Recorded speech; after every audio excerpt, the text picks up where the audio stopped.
This question is from NCERT chapter 3, question number 3.9. The statement of the problem says the number density of free electrons in a copper conductor estimated in example 3.1 is 8.5 into 10 to the power of 28.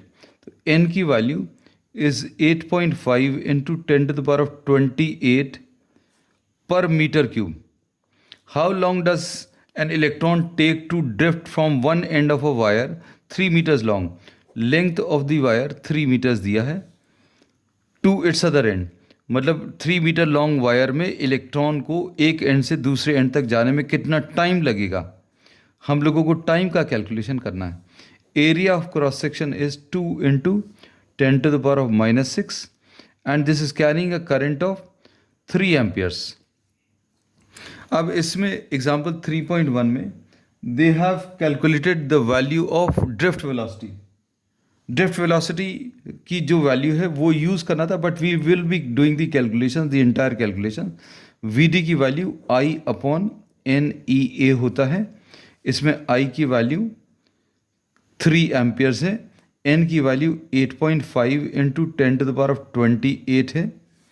फिर उसके बाद electron का charge 1.6 into 10 to the power of -19 है, into area. Area is how much?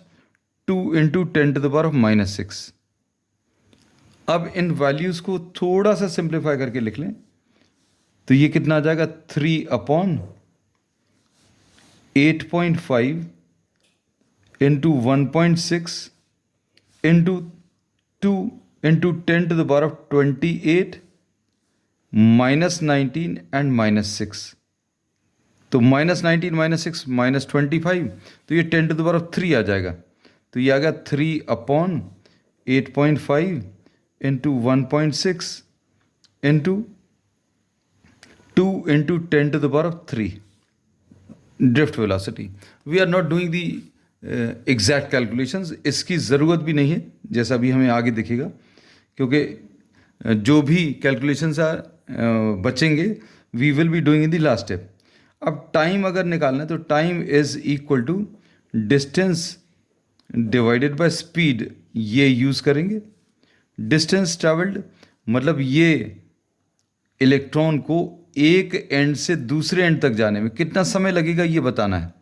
And the length to be travelled will be the length of the conductor, and length of the conductor is 3 metres. So distance travelled will be 3 metres. ये दिया हुआ 3 metres divided by speed कितना है? ये है 3 upon 8.5 into 1.6 into 2 into 10 to the power of 3. अब ये 3 और 3 कैंसिल होगा, ये न्यूमरेटर में ट्रांसफर होगा, तो टाइम आ जाएगा 8.5 इंटू 2, ये 2 को पहले लिख रहे हैं, into 1.6 into 10 to the power of 3. इतने सेकेंड्स. ये 8.5 इंटू 2 ये 17 आ जाएगा. 17 into 1.6 into 10 to the power of 3 seconds. अब ये 17 6 102, 10 आ गया, 17 1 17 एंड 10 27. तो ये 27.2 into 10 to the power of 3 seconds आएगा. इसको फर्दर सिंप्लीफाई करने पर ये 2.72 into 10 to the power of 4 seconds आ जाएगा. So this will be the answer.